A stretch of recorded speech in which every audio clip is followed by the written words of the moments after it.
conheces meus pensamentos,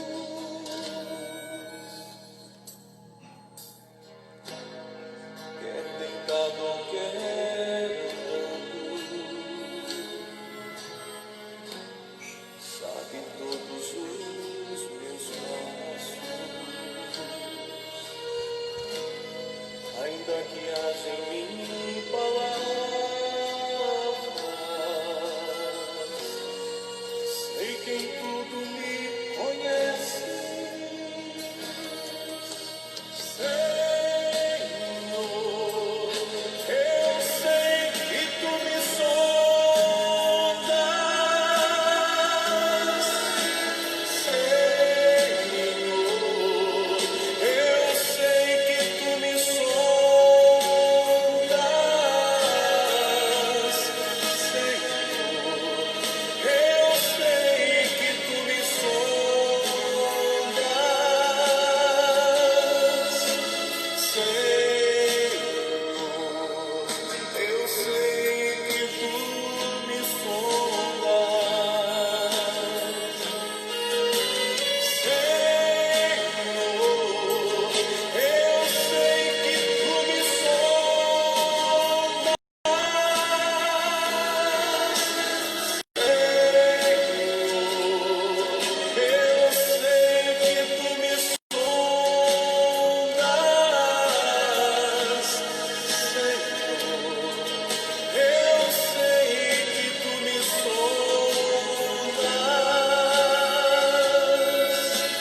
Senhor. Eu sei que tu me sondas.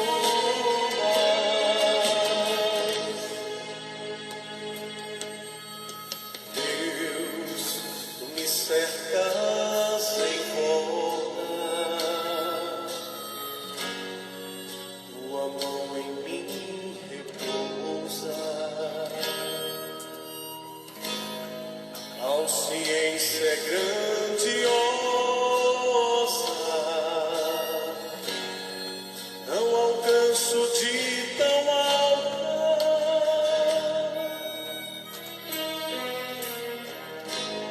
Se eu subo até o céu,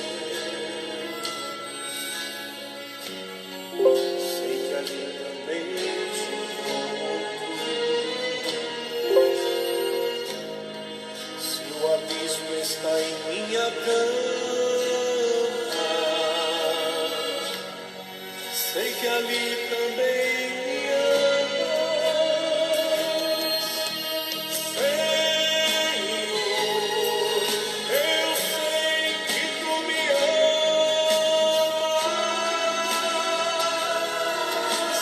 Senhor. Eu sei que tu me amas, Senhor. Eu sei que tu me amas, Senhor. Eu sei que tu me amas, Senhor. Eu sei que tu me sondas, Senhor. Eu sei que tu me sondas, Senhor. Eu sei que tu me sondas,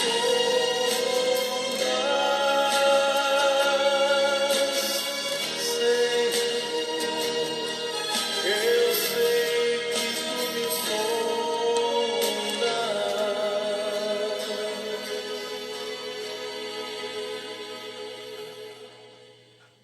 Graça e paz a todos. Mais uma vez estamos reunidos para uma live, para meditarmos na palavra do Senhor, nosso Deus. Eu sou o reverendo Gilberto Rebouças, hoje, segunda, 3/8/2020. Iniciando mais uma semana para a glória de Deus, estudando a palavra do Senhor. Então, todos os dias, de segunda a sexta, Nós estamos aqui pela minha página no Facebook, Comunidade Bíblica Online, ministrando a palavra do Senhor nosso Deus, trazendo o estudo da palavra do Senhor. E você é meu convidado a estar sempre conosco, assistindo e divulgando a palavra do Senhor nosso Deus, né? Então, boa tarde a todos. Hoje nós vamos começar a estudar os solos crísticos. Nós estamos estudando, né, os 5 solas da Reforma Protestante. E nós já vimos anteriormente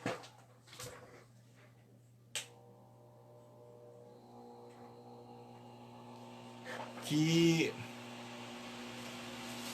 se o ventilador estiver fazendo barulho aí, vocês me avisam.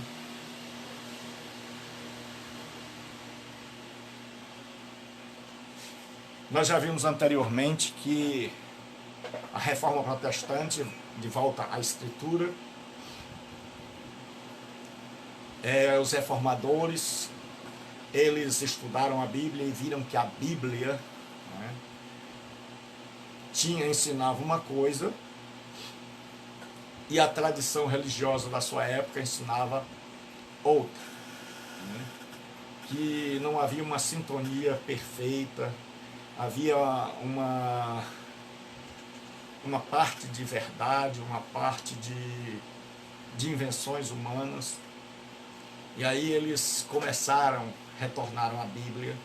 A Bíblia é para nós protestantes porque em nossos estudos não há nenhuma intenção de atacar ou de denegrir qualquer tradição religiosa diferente do protestantismo. O nosso único objetivo é estudarmos a palavra de Deus e expormos aquilo que nós cremos enquanto evangélicos, enquanto protestantes. Sempre mantendo o grande respeito para com as outras religiões.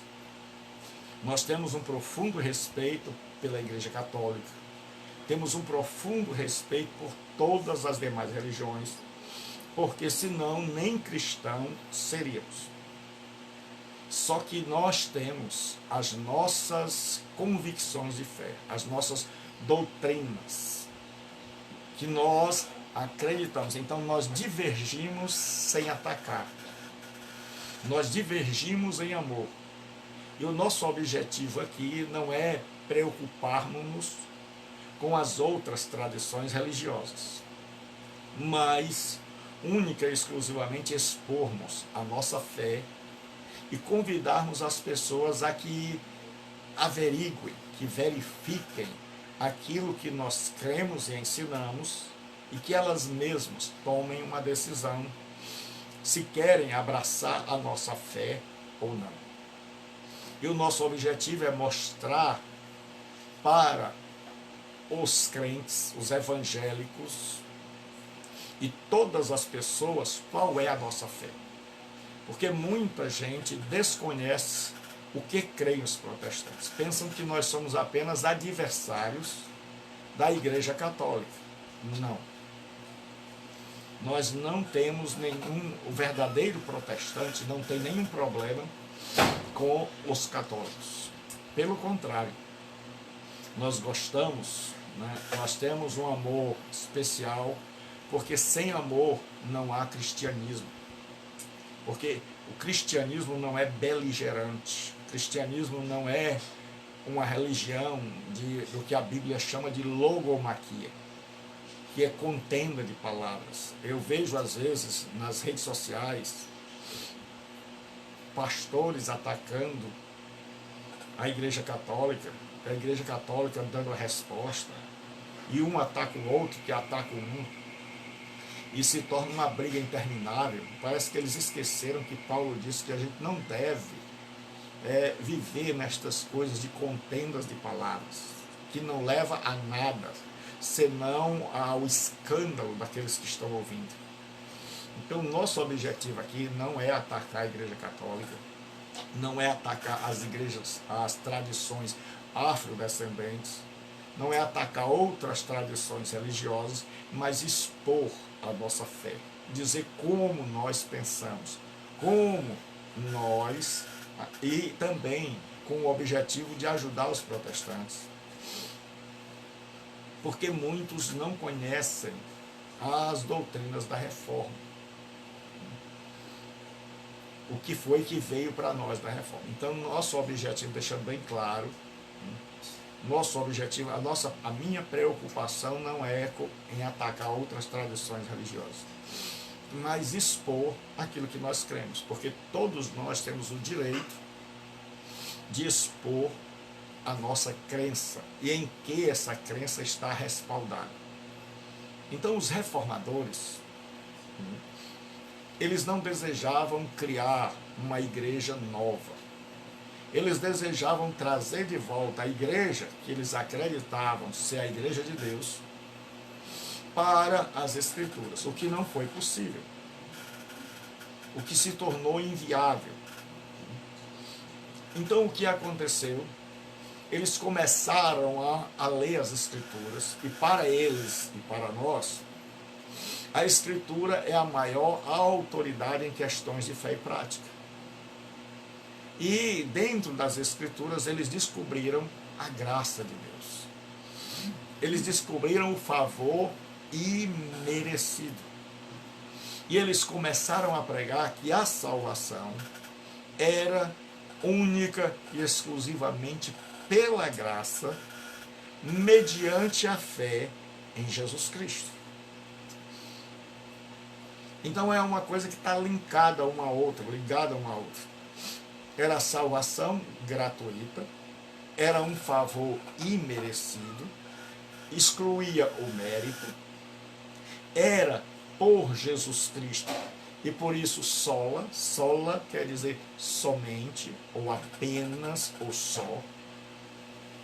Então sola Escritura, só a Escritura, que revela sola gratia, só a graça, que revela sola fide, a fé, só a fé, que revela solus Christus, em Cristo.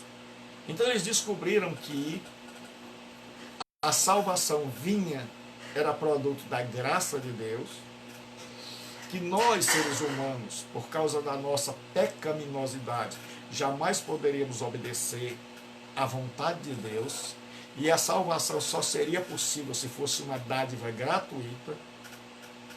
E aí eles descobriram que Jesus Cristo, pesquisando, lendo, estudando a Bíblia, que Jesus Cristo havia pago, morreu vicariamente, significa morreu como substituto, tomou o meu lugar e o seu lugar. E aí eles descobriram que só em Jesus Cristo há salvação. E eles começaram a pregar que a salvação é pela graça, recebida por fé, mas fé não em qualquer pessoa, fé no sacrifício de Jesus Cristo. E aí eles disseram que só Deus, toda a honra e toda a glória seria dada a Deus por tão grande salvação, que Deus era o autor desta salvação.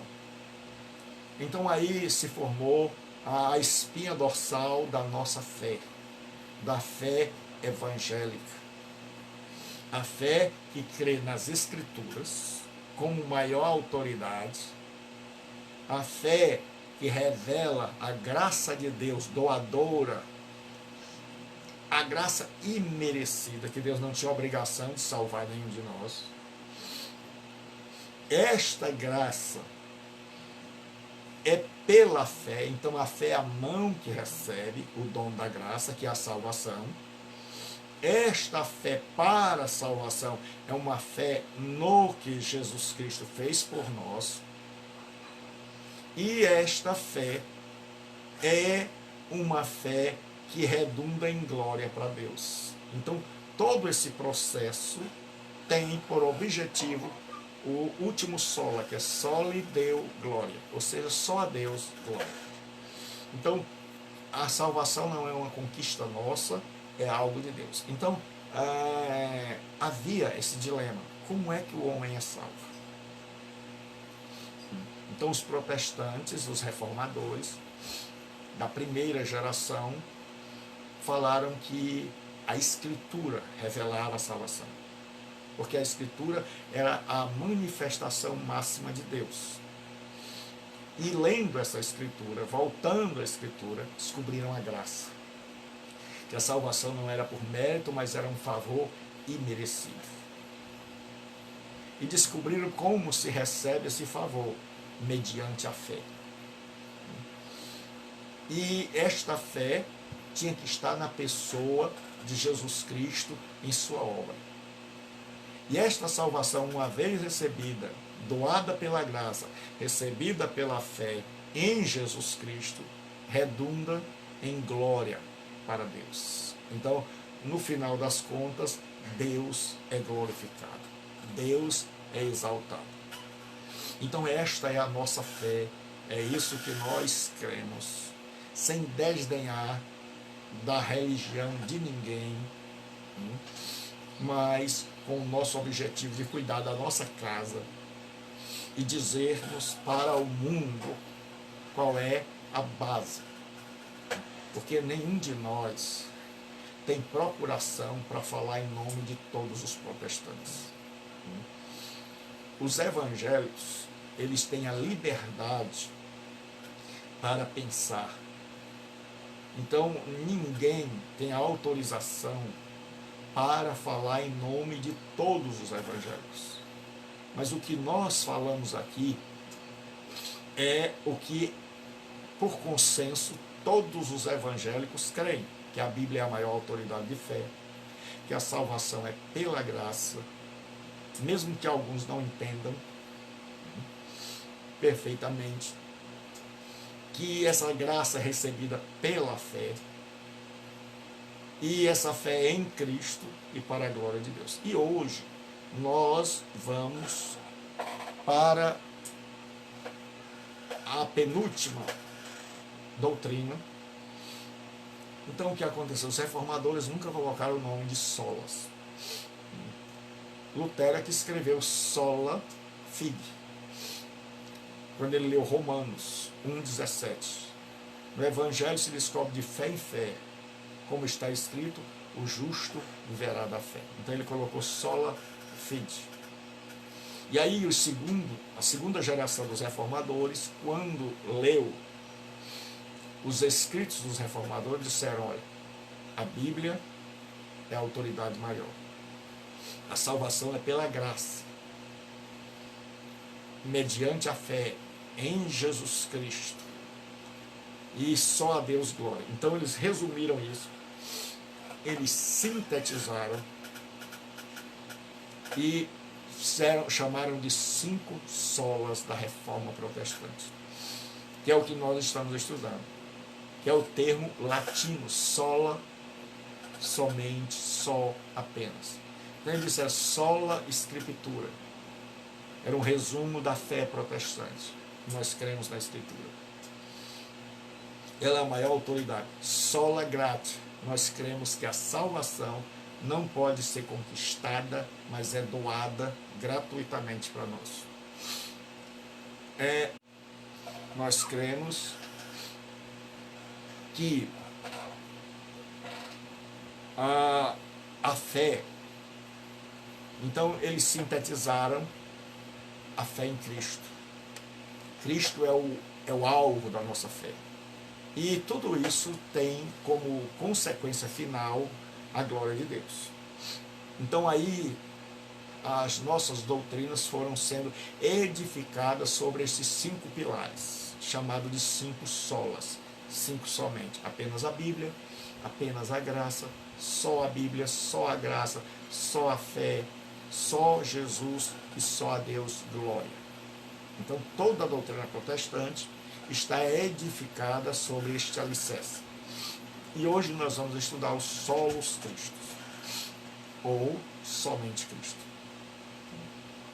Solos Cristo, somente Cristo, como forma de reação dos protestantes contra uma igreja que havia sido secularizada e que afirmava ter uma posição especial e serem mediadores da graça e do perdão por meio dos sacramentos que ministravam.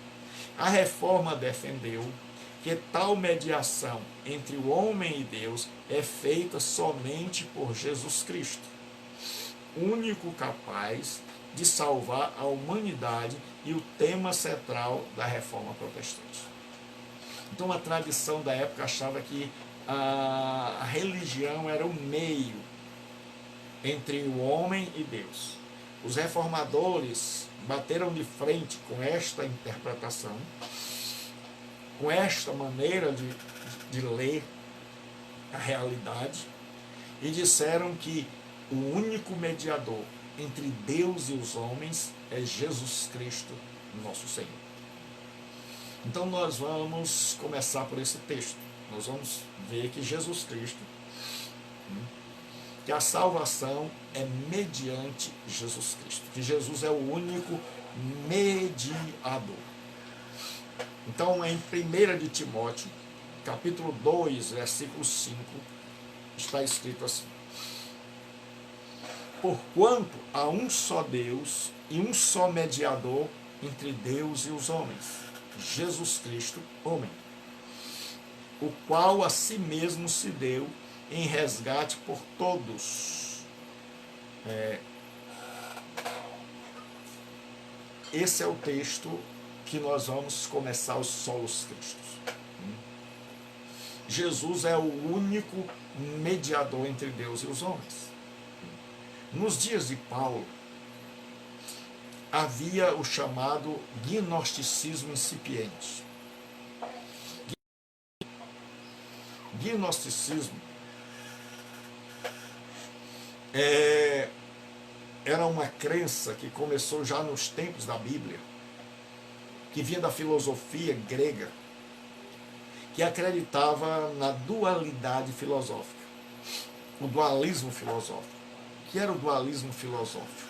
A começar com Platão, o mundo era dividido em duas partes: o mundo espiritual e o mundo material. O mundo espiritual era o mundo da perfeição. O mundo material era o mundo da imperfeição. Então esses dois mundos, segundo a filosofia platônica, não se tocavam. Havia um abismo entre esses dois mundos. E Deus, sendo espiritual, jamais poderia tocar ou se comunicar com algo que fosse material, imperfeito e impuro. E aí essa ideia foi se expandindo de tal forma que tudo que era espiritual era bom e tudo que era material era mal. Então o que aconteceu? Havia entre o mundo espiritual e o mundo material o que os gregos passaram a chamar de pleroma, que era uma espécie de abismo, era como se fosse uma escada enorme entre os que separavam o divino do humano, o perfeito do imperfeito. E que esse Deus espiritual jamais poderia ter contato. Então, como é que as pessoas se relacionavam com esse Deus? Por meio de emanações angelicais, que os gregos chamavam de aeons. Então havia essa distância, chamada de pleroma, que a Bíblia vai traduzir por plenitude. Havia esse abismo. Deus não podia, segundo a filosofia grega. E você diz: pastor, por que você está falando de filosofia grega? Porque o Novo Testamento foi escrito dentro desta cultura. Porque os apóstolos estão falando, pensando nessa cultura. Porque era esta cultura predominante na época do apóstolo Paulo. Porque era assim, era esta cosmovisão, a visão de mundo que os cristãos tiveram que bater de frente. Então o que acontecia? Eles ensinavam, e era comum a crença de que havia inúmeros seres angelicais em cada degrau desta infinita escada. E que para se agradar ao divino, você tinha que ir agradando primeiro aos anjos. Então, você não podia ter relação direta com o divino, você não podia ter comunhão direta com o divino. O ser humano, no máximo, podia ter comunhão com o menor de todos os anjos. Então, por isso surgia a adoração aos anjos, tributo aos anjos. E aí vem o cristianismo, com uma ideia completamente diferente da ideia grega, de que Deus não é um ser inatingível, mas que Deus se fez homem, o que era um absurdo para a mentalidade grega. Quando João diz assim, e o verbo se fez carne, porque o verbo era o logos. Os gregos tinham a ideia de que havia uma razão universal, uma espécie de mente universal, uma ideia que eles não sabiam se era um ser ou se era um poder. E eles chamavam de logoi spermatikoi, ou sementes da razão, tudo o que havia sido criado. E é por esta razão que João não chama Jesus de Deus. Ele prefere logos. Por quê? Porque no mundo grego e greco-romano, onde os deuses eram os mesmos, só mudavam os nomes, os deuses eram horríveis. As deusas traíam seus maridos, os deuses traíam suas mulheres, um puxava o tapete do outro. Então, no mundo hebraico, o homem é a imagem de Deus. Mas na cultura grega, os deuses eram semelhantes aos homens, faziam todo tipo de imoralidade. Então, se João tivesse colocado em seu evangelho que Jesus é só Deus, a visão que o mundo da época, que era predominantemente no pensamento grego, eles teriam tido uma ideia distorcida de que Jesus seria mais um Deus pervertido, mais um Deus cheio de má intenção, cheio de maldade no coração. Só que no mundo grego havia essa ideia do Logos, de onde emanava todas as coisas, que tudo tinha vindo do Logos. E aí João, ao invés de dizer que Jesus é um Deus, como traduz algumas traduções da Escritura, João diz que Jesus é o Logos. Mas João diz uma coisa que jamais vai caber na cabeça. João vai dizer que Jesus, ele diz assim, e o Logos se fez carne e habitou entre nós.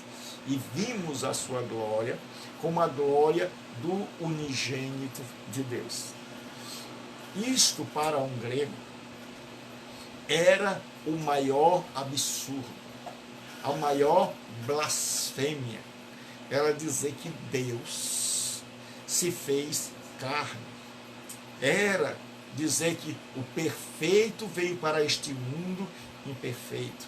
Era dizer que esse abismo, o pleroma, essa distância, fora transposto. Que Deus havia transposto, porque é isso que o Evangelho vai nos dizer. É que em Cristo, a distância, o distanciamento causado pelo pecado entre o Deus eterno, santo, justo e puro, e o homem pecaminoso é transposto. Por isso Jesus é a ponte. Ele é a ponte que une esses dois universos, que une o Deus intocável, o Deus perfeito, com o homem pecaminoso. Então, este homem, para andar com Deus, ele precisa agora ser purificado. E aí a fé cristã, ela caminha em outra direção que não a grega.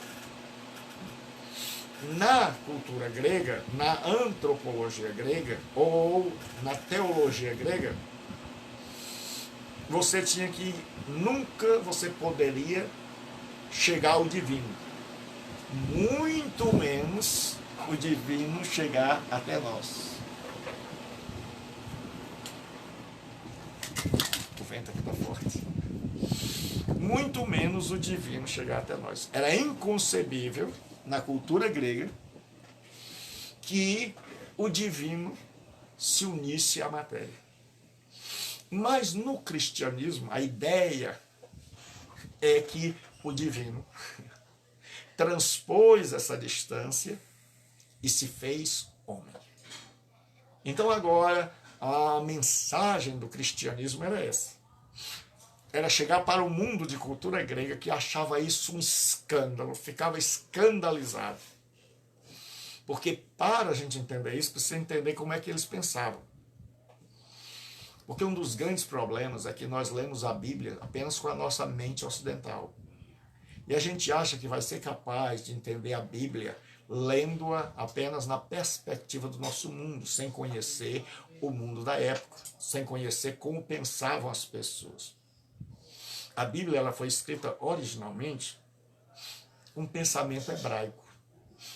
Mas esse pensamento hebraico, com o passar do tempo, foi substituído, principalmente nos dias do Novo Testamento, pelo pensamento grego, que era predominante no mundo. Mesmo após a conquista dos romanos, que os romanos conquistaram os gregos, os romanos conquistaram os gregos militarmente, mas foram conquistados pela sabedoria grega. Então a sabedoria grega é que permeava, é que estava na mente, desde o sábio até o ignorante. Então se você perguntasse a alguém daquela época, dos dias de Paulo, é possível chegar a Deus? Não. A gente vai para o primeiro anjo, depois para o segundo, para o terceiro, e aí veio uma seita que era oriunda de era um sincretismo religioso, e esta seita mais tarde seria conhecida, este pensamento, como gnosticismo, da palavra gnosis, conhecimento. Então o gnosticismo dizia o seguinte: sendo Deus perfeito, ele não se comunica com a matéria que é má. Então você vai ter relação com Deus por meio dos aeons, dos anjos, tronos, principados, potestades. E você vai ver Paulo escrevendo contra essa ideia na carta aos Colossenses. Então o que acontece? Paulo vai escrever que em Jesus Cristo esta barreira é rompida, porque Jesus Cristo é o Criador, porque chegaram em Colossos ensinando que esta filosofia já estava na mente das pessoas, o dualismo filosófico, de que você não pode chegar a Deus, o ser humano não pode chegar a Deus. Então onde é que o ser humano pode chegar? Nos anjos. Então tinha lá trono, principado, potestade, e muita gente pensa que essa é a hierarquia do céu, mas era assim que ensinavam os gnósticos. Era uma espécie de gnosticismo incipiente, porque ainda não estava plenamente desenvolvido, mas estava nascendo, no seu nascedouro. E este gnosticismo, partindo do dualismo filosófico grego, dizia o seguinte: você pode chegar no máximo aos anjos. E se Jesus ele entrou em contato com a matéria, então ele é o menor de todos os anjos, porque ele está com a matéria. E aí Paulo vai escrever, porque ele está preso em Roma, e ele vai escrever para nos dizer que essa ideia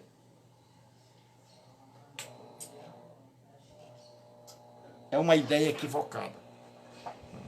E aí ele vai dizer que Jesus Cristo não é o último anjo nessa cadeia de cima para baixo, do pleroma, dessa separação, Aí ele inverte a coisa e bota Jesus no topo da escala e diz que nele foram criadas todas as coisas, visíveis e invisíveis, sejam tronos, sejam potestades. É muita gente, ao invés de ver isso dentro da cultura hebraica e da cultura grega e do texto, inventam a história da batalha espiritual.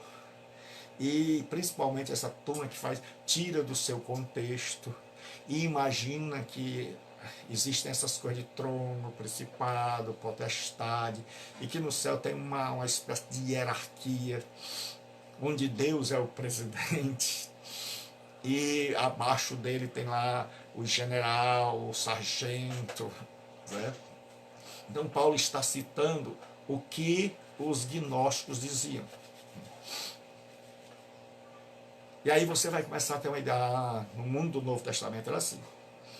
Então você chegava para alguém lá e os gnósticos diziam o seguinte: você chegava para alguém do mundo, alguém comum, ou alguém culto, ou alguém da filosofia, e você dizia: como é Deus perfeito? Onde ele está muito distante? Como é que a gente pode chegar a ele? Não, a ele você não pode chegar. Você pode chegar através das suas emanações. Ele se comunica conosco através de anjo que se comunica com outro, que se comunica com outro, que se comunica com outro. Então existem milhares de anjos nesse pleroma, nessa escadaria. E quando o último, você se comunica com esse anjo, você presta culto a esse anjo, você adora esse anjo, e aí vai passando de anjo para anjo até tentar agradar a divindade, mas com a divindade você não pode chegar lá. Aí agora imagine, o mundo, as pessoas acreditavam assim, e aí Platão chega e diz que o corpo é a tumba da alma.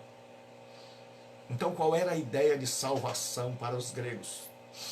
Era de sair do corpo. Então, quando a alma deixava o corpo, eles diziam que ela foi liberta, que ela foi salva. Então, havia dois meios de se libertar do corpo.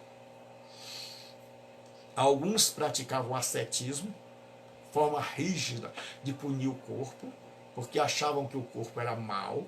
Você vê que tem muito cristianismo hoje que é gnóstico, que não é não é cristianismo, é cristiagnosticismo. Nós temos muita gente ainda que pensa que o corpo é mau, que o corpo, como dizem alguns, é jabá.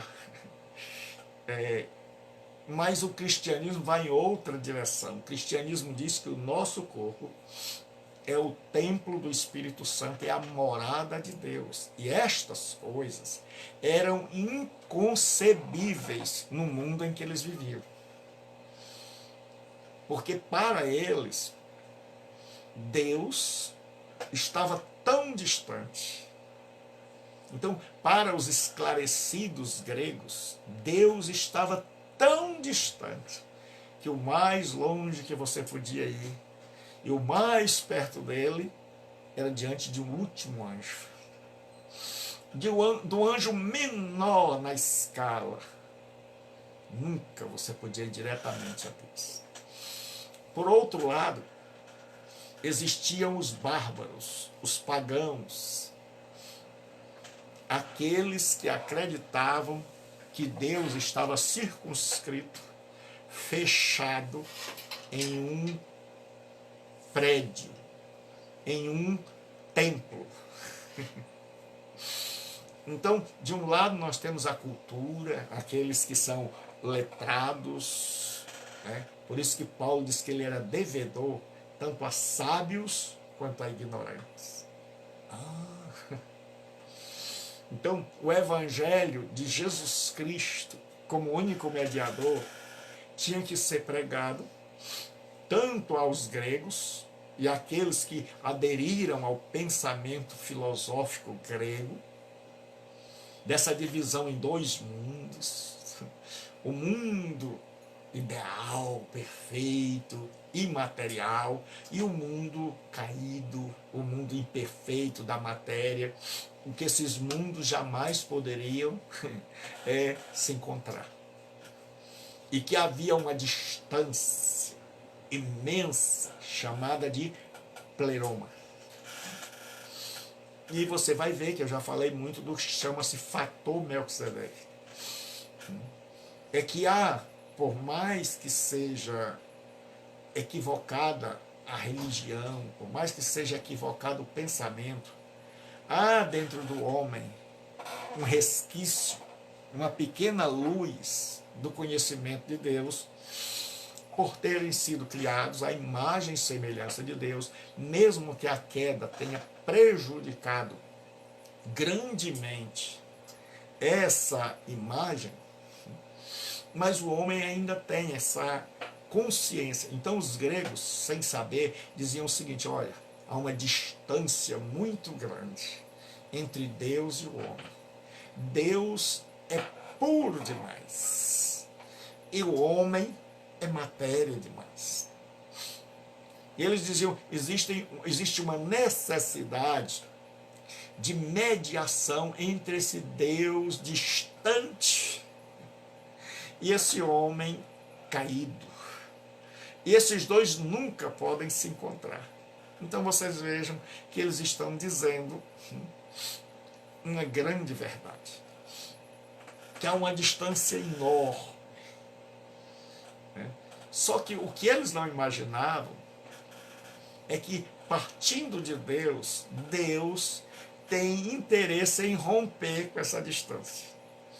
Então, o homem não podia ir lá, mas Deus veio cá. Aí João chega e diz: e o Verbo se fez carne e habitou entre nós, e vimos a sua glória, como a glória do unigênito do Pai, cheio de graça e de verdade. E o Verbo se fez carne e habitou entre nós. Certo? E vimos, olha o que diz, vou ler bem.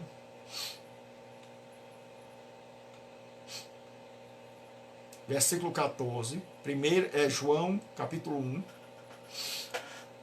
diz assim: e o Verbo se fez carne.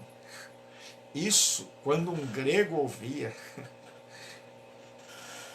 e o Logos, e esse ser que de tudo de bom emana, se fez homem, entrou aqui, não dá para acreditar. Por isso eu sempre digo, o Evangelho é um milagre. O Evangelho é o poder de Deus, como diz Paulo, para a salvação de todo aquele que crê. Por quê? Porque é impossível que você pregue um Evangelho que vai contrário a todos os pensamentos, ideias e filosofias, tanto pagãs, que acreditavam que Deus, a divindade, estava limitada, circunscrita a determinadas áreas, ou que a divindade estava limitada a um templo, e que haviam várias divindades e que uma completava o poder da outra e que uma só não era suficiente, e que essas divindades precisavam ser alimentadas, precisavam ser cuidadas, elas estavam sempre zangadas com seus filhos, e não tinha essa relação filial, paternal, mas era sempre de um ser maior que punia um ser menor caso ele errasse. Então esse ser maior precisava sempre ser agradado, mas esse ser não era tão maior que a jurisdição dele passasse de uma montanha, passasse de um vale, fosse além de um templo. E aí o que acontece? Chegam os judeus pregando um Deus criador do céu e da terra. Aí você vai entender agora, Jonas diz: eu sou hebreu e sirvo ao Deus que criou o céu, a terra e o mar. Naquela época isso era inconcebível. Um Deus que fosse o Deus ao mesmo tempo do mar, do céu e da terra. Não dá. Nos dias de Paulo, esse Deus era tão distante, ou então, para os pagãos, para os incultos, para os bárbaros, ele era um Deus limitado e que precisava da ajuda de outro, porque o Deus que dominava o mar não podia dominar a terra. O Deus que dominava as montanhas não podia dominar os vales. E é por isso que Deus chega no Antigo Testamento e diz, porque o rei estava atacando Israel, e sempre Israel se livrava, porque Deus avisava o rei de Israel por meio do profeta.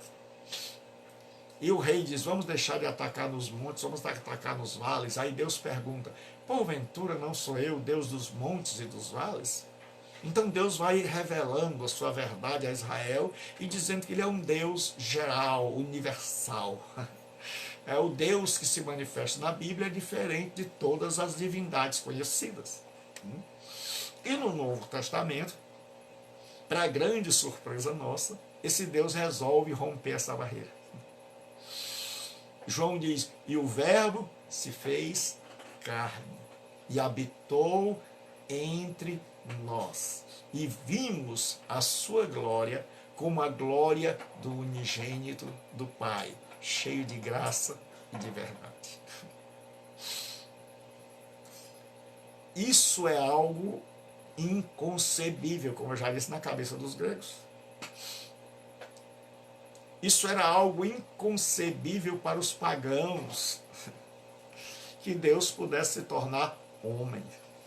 Mas foi isso que Deus fez. Por isso, nós pregamos o solos Cristo, ou só Cristo. Porque Deus rompeu essa barreira, se fazendo homem, através da encarnação. Jesus vem estar conosco. E isso é contrário a tudo que se cria. Então agora começa-se a se propagar, se levar o evangelho e dizer: olha, o que vocês acreditavam não estava correto. A nossa fé é que Deus é bom, maravilhoso. Ele é perfeito. Mas isso não quer dizer que ele não se importe conosco e que a gente precise sempre de um anjo e nunca possa chegar a Deus.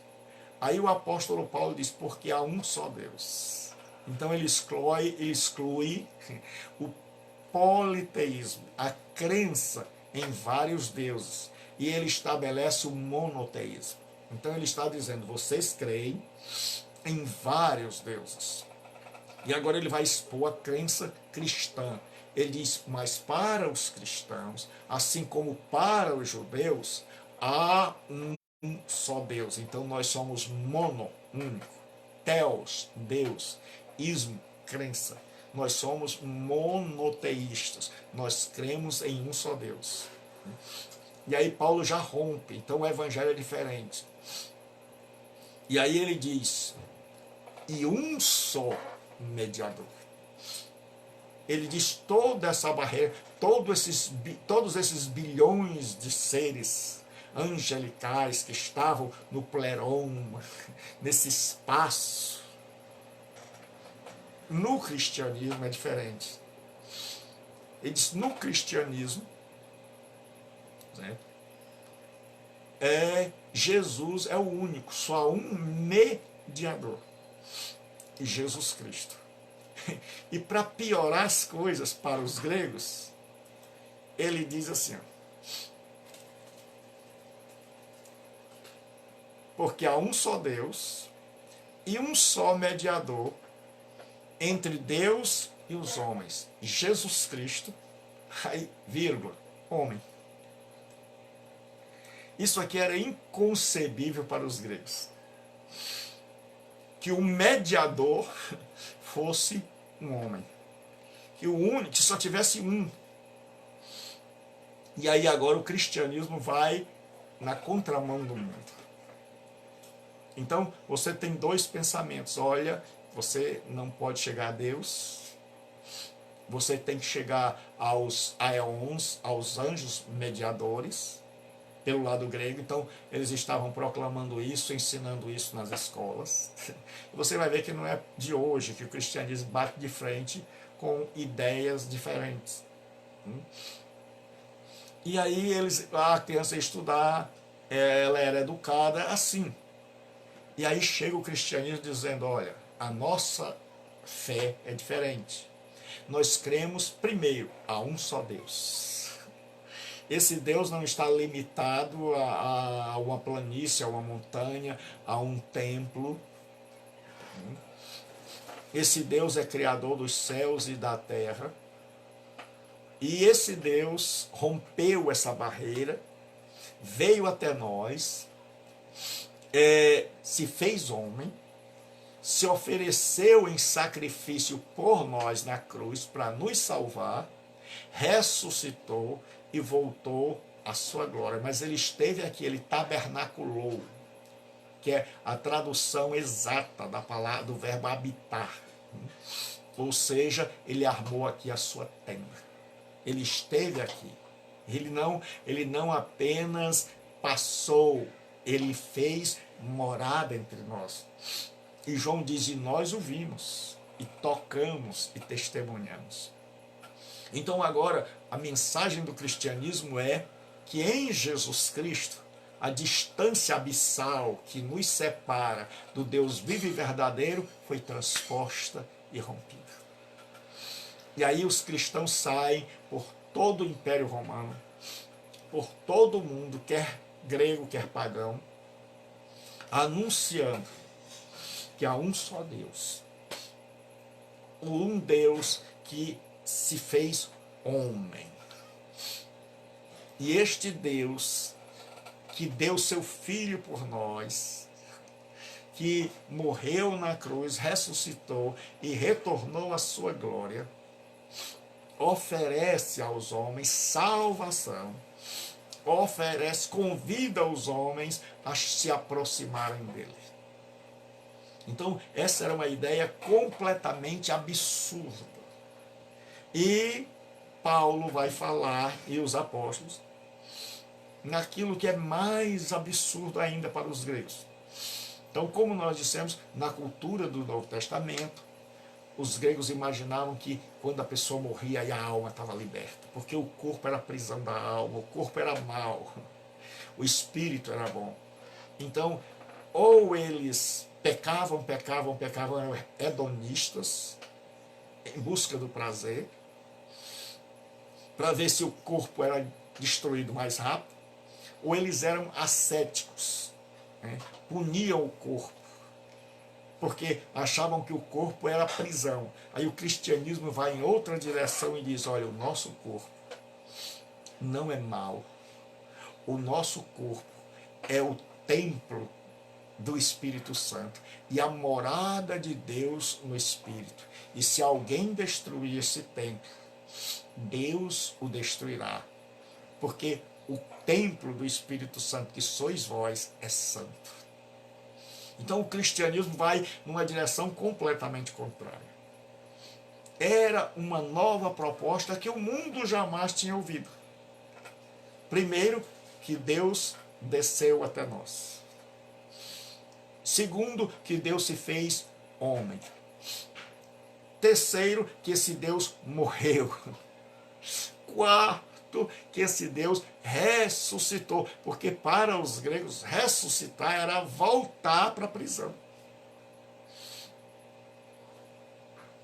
E quinto, que esse Deus quer a nossa proximidade, que esse Deus nos chama para junto dele, e que agora não existe mais a necessidade de uma mediação interminável, mas que há um só Deus e um só mediador entre Deus e os homens. E foi este evangelho, contrário a todos os ensinos da época, que saíram pregando os apóstolos e os primeiros missionários. E aí as pessoas tinham agora que optar. E as pessoas agora tinham uma segunda alternativa. E é por isso que eu digo que o Evangelho é um milagre. Porque o Evangelho vai contra todas as nossas crenças. O Evangelho vai contra todas as nossas ideias preconcebidas. O Evangelho bate de frente e bota por terra e diz o contrário de tudo aquilo que nós aprendemos. E aí, quando alguém se converte por um milagre. A conversão é o maior milagre.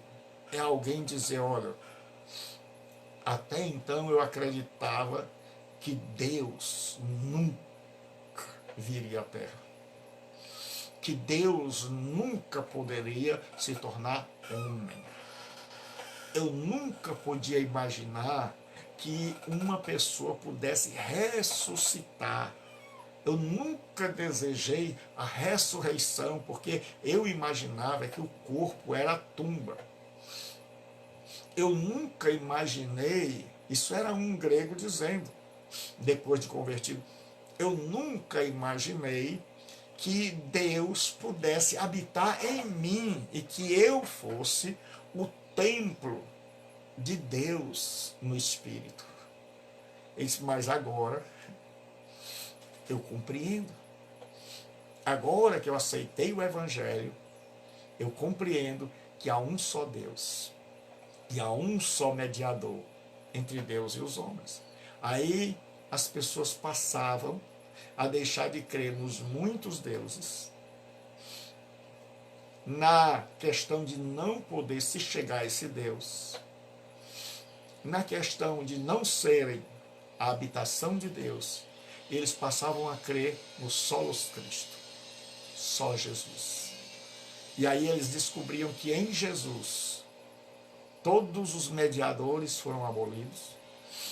Em Jesus a distância que havia entre Deus e nós foi transposta, não daqui para lá, mas de lá para cá, que é o mais difícil de um grego entender, e que a ressurreição.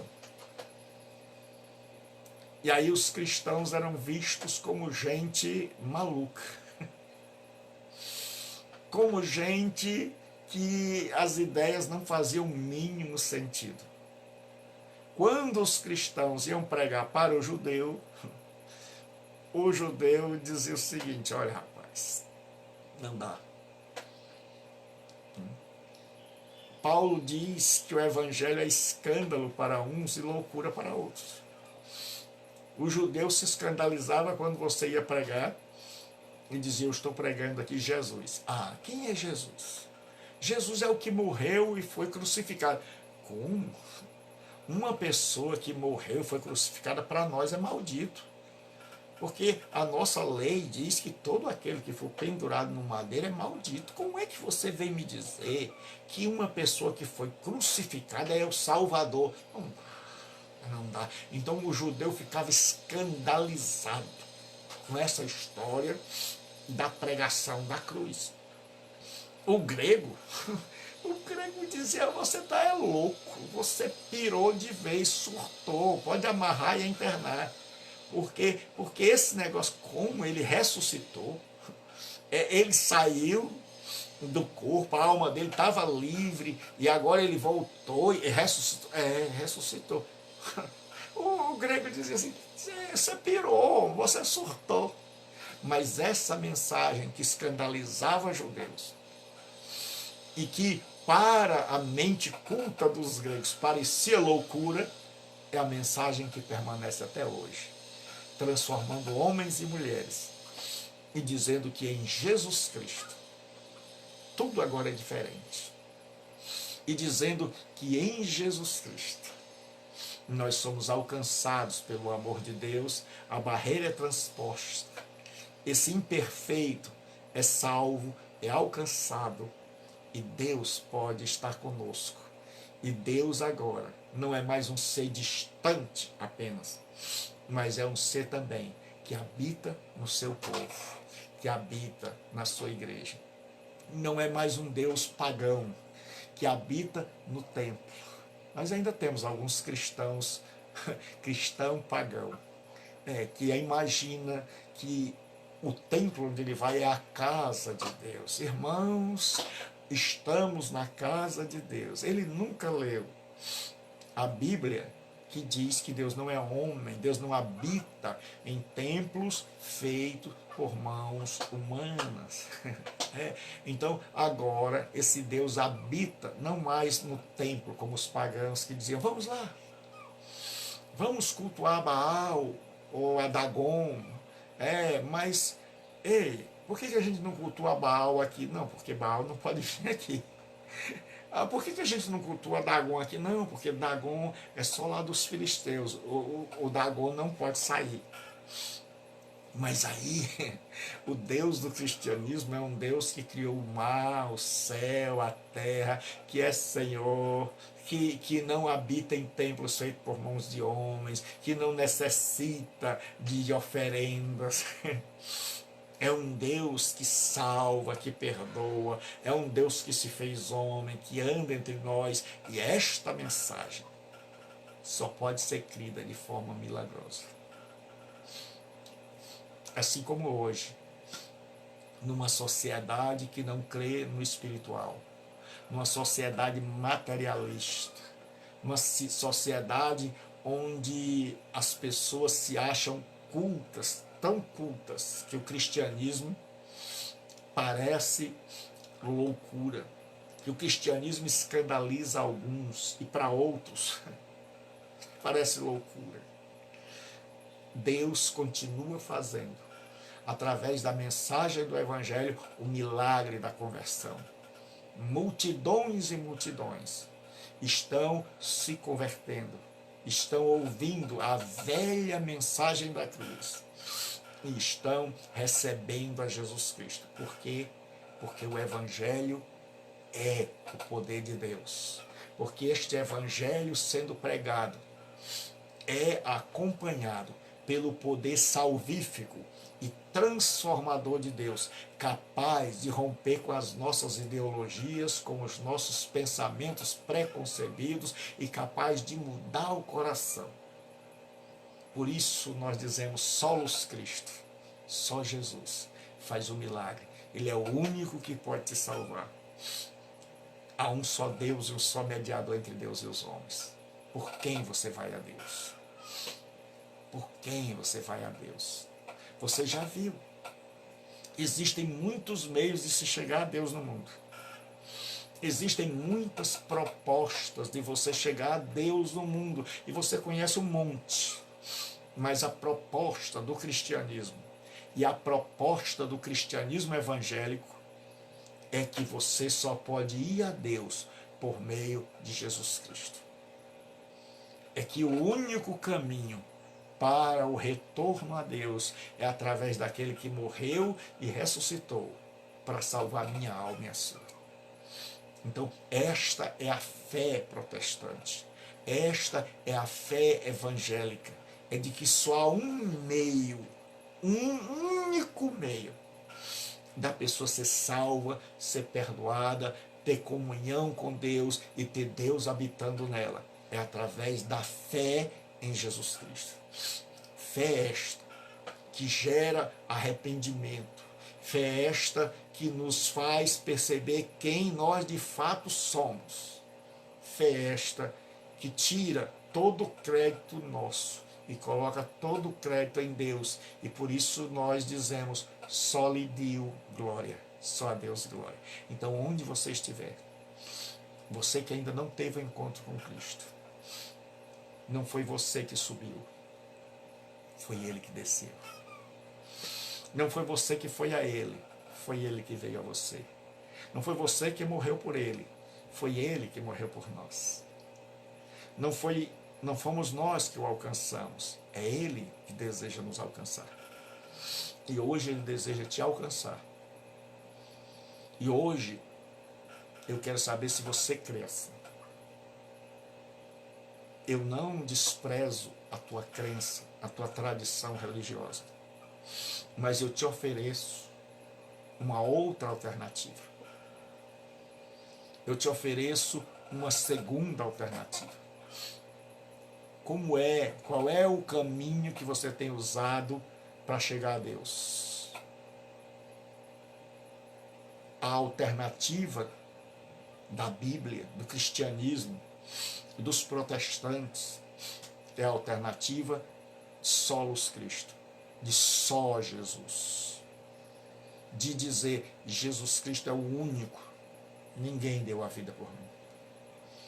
Você conhece algum fundador de religião? Você conhece algum mediador que deu a vida no seu lugar, que morreu no seu lugar? Você conhece algum que era divino? Você conhece algum que disse que era filho do Deus vivo, da mesma essência do Pai? Você conhece algum que diz que tem amor tão grande que dá a vida pelos seus? Pois esse Jesus, que disse que nos ama de tal maneira que deu a vida por nós, é o que nós te apresentamos. É a alternativa. E você escolhe. Você diz, eu continuo pensando desse jeito, pastor Gilberto Rebouças. Ou eu creio como os cristãos creem. Ou pastor, eu já era cristão, mas não cria assim. Mas agora eu entendi. Então os cristãos não saíram pregando e dizendo, olha, os gregos são do diabo. Os cristãos não saíram pregando, dizendo, olha, os pagãos são do diabo. Não, eles saíram apresentando a eles a nossa fé, o solos Cristo. Para os pagãos eles diziam, nós é que somos o templo de Deus. O nosso Deus vem a nós e não nós vamos a eles. O nosso Deus não habita em templo. O nosso Deus não exige que nós ofereçamos uma virgem a ele. O nosso Deus deu seu filho para morrer por nós. Para os gregos, os cristãos diziam, olha, nós temos uma alternativa. A nossa proposta é que ao invés de você alcançar o anjo mais baixo, você pode, Deus vem e te alcança. E que ao invés de você abominar seu corpo e a matéria, Deus se fez homem. Deus se rebaixou, descendo da sua glória e veio até nós, para nos alcançar e para nos transformar. Então é por isso que nós dizemos só Cristo. Então, se você crê, receba Cristo e que Ele te dê um profundo arrependimento e te faça nascer de novo. E até a noite, às 20 horas, nós teremos aula hoje. E amanhã nós vamos continuar. Você não pode perder. Você já viu, você não pode perder. Amanhã, certo? A continuidade do solos Cristo, para que você entenda a nossa fé. Então, o que nós estamos fazendo aqui não é atacar as outras religiões. É dizer para você por que nós cremos. É dizer por que nós aceitamos a Jesus. Que nós não somos um bando de alienados, mas que nós cremos na proposta da Escritura, na proposta de Deus. Deus te abençoe. Fique com Jesus Cristo. Ele te abençoe.